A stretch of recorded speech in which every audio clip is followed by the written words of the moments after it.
Hello everyone, welcome back to my channel Read With Me once again. I hope you all are doing really well. So today I have come with another beautiful short story from this collection, Grandma's Bag of Stories, written by Sudha Murty. Let's start. Fire on the Beard. What a grand picnic everyone had. They played and ate and splashed in the water till late evening. Aja and Aji had to drag them back home.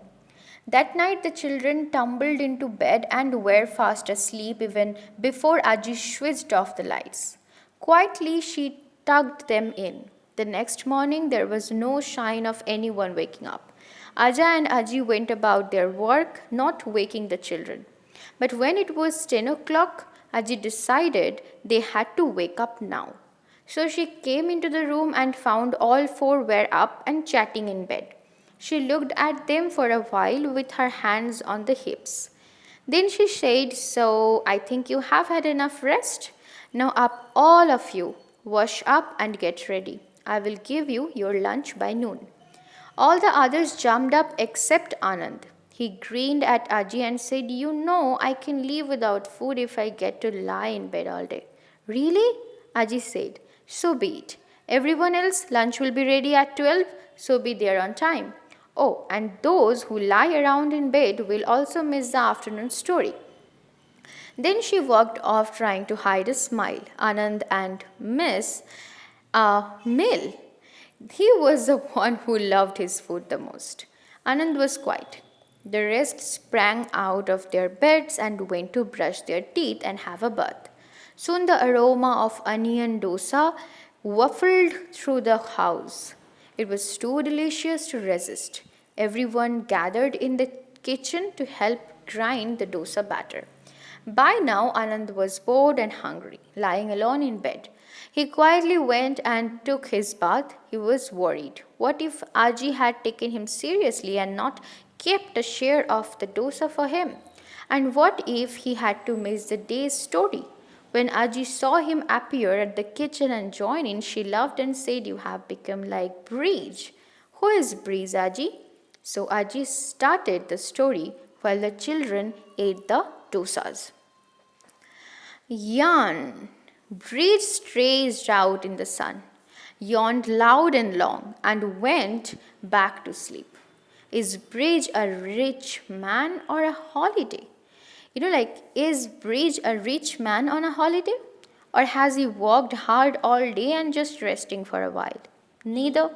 Breeze was the laziest, most good for nothing fellow you will ever met. He would spend entire days just lying around on his bed doing nothing. He was too lazy to even trim his beard, and it had grown right down to his knees. All day he sat round combing it and admiring it, doing nothing else. His mother would call him, his wife would scold him, but Bridge was not one to mend his ways. This is how most conversations with his wife Shanti would go. "Can you get some water from the well?" "There is no water in the house." "The well is dry, there is no water there. Can you fetch water from the pond at least?" "The pond is too far, I can't walk so much for a pot of water." "Then pluck those coconuts from the tree." "Oh, those coconuts are still tender. Let's pluck them next month." "What about getting some erica nuts from the tree then?" "Don't you know erica nuts are not good for health?" "Help me plow the field then." "It is too hot. The sun will burn my skin. It is better if you two did not go there." "Can you at least look after the house when I am in the field?" "There is nothing to look after in the house." And so on and on. Breeze would make excuses for not doing any work that was asked of him. Of course, he was never too tired to eat. As soon as his wife would lay out the meal, he would jump out of bed saying, "Oh, you have prepared food for me with such love, it is my duty to eat it." And then he would gobble down all that was given. When evening fell, Bridge would roll out of bed, comb his hair and beard, and set off to meet his gang of friends.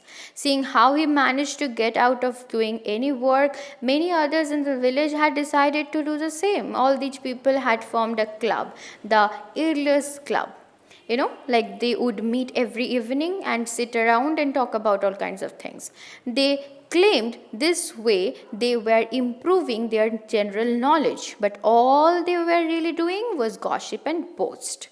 Bridge, as the leader of the club, would get to boast the loudest and longest. One day, the topic was who was the laziest of all.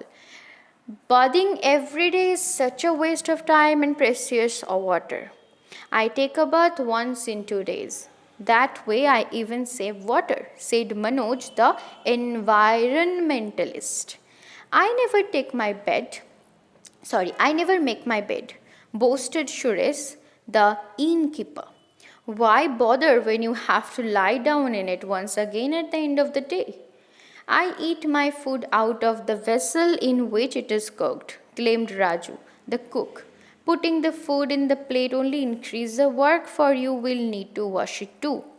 Now Breach thought he should say something that would bear all these other tall tales. So he said, I am always cool and calm. Why, even if my beard were to catch fire, I would start digging a well at that time and never store water close at hand. As these discussions were happening, a real fire broke out in the village. It burned down buildings and roofs and sheds, cracking and throwing up sparks, making villagers run like helter skelter, looking for water to douse the flames. The Idols Club heard all the commotion, but no one bothered to step out to see what was happening. What is going on? They only asked each other. Oh, nothing. Bridge dismissed the topic. Must be some circus on the other. So, what were we talking about? By now, the fire had spread to their road. It was it making its way to the house where the idlers were sitting. It got hotter and hotter. Breeze's friend started sweating and getting nervous now. Soon the roof of the house caught fire. Still Breeze kept saying, don't worry, I will rain now and put this out. Then the wind is blowing in the opposite direction, and when blow it down, we are really cool people. We should not be afraid of a fire. Finally, his friends could stand it no longer and rushed screaming out of the house. But Breeze was too stubborn and refused to move. Finally, the fire caught up with him, and his beard started getting singed. Now even Breeze was scared. Help, he shouted. Now you can start digging the well, his friends suggested. Oh, get me some water from the pond, Breeze begged. That's too far away, the others shouted from outside. Maybe it will rain, they added. By now the beard was burning away merrily, and all Breeze could do was leap and dance away from the flames, till suddenly there were splashes and splashes of water. Someone was employing cool water on the fire and putting it out. Breeze could not believe his luck. Who had saved him? Why, it was Shanti and many other women of the village who had worked hard and drawn water from wells and ponds to save their homes. Finally, Breeze learned his lesson. Being lazy and pretending to be cool had certainly not helped him in his hour of need. So he shaved off his half-burnt beard, woke up early each morning, and did all that Shanti told him to do and more. Thank you for being patient and listen to the story along with me. If you like it, please do like and share, and let me know in the comment section below. Do you like this, like the style, the way I read out or not? And even if any kind of suggestion you have for me, let me know in the comment section. It will definitely gonna be appreciated. And soon I will be coming with another short story. And till then, stay blessed, stay happy, and do smile a lot.